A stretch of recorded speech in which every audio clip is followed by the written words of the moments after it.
Assalamu alaikum, my dear friends. Today we will talk about the journey from Masjid Al-Aqsa to As-Samawat, which is referred to as Miraj.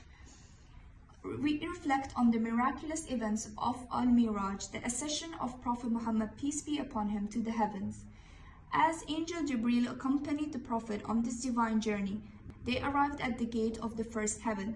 The guardian angel at the gate inquired, "Who is with you?" Upon hearing that it was Prophet Muhammad, peace be upon him, invited by Allah, the gatekeeper granted them entry. This question was repeated at the entrance of every subsequent heaven, marking each stage of the journey. In the first heaven, the Prophet Muhammad, peace be upon him, encountered a tall man seated. The man smiled joyfully when he looked to his right, but grew sorrowful and wept when he looked to his left. The Prophet asked Jibreel who this man was. Jibreel explained, "This is your father, Prophet Adam, peace be upon him.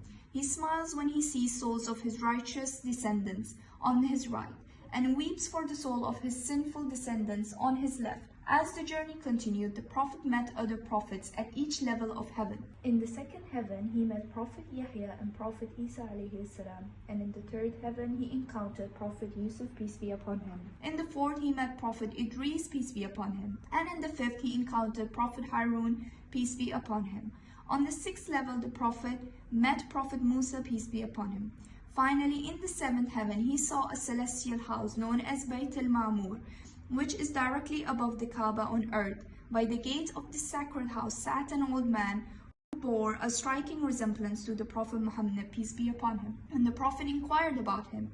Jibreel replied, "This is your father, Prophet Ibrahim, peace be upon him."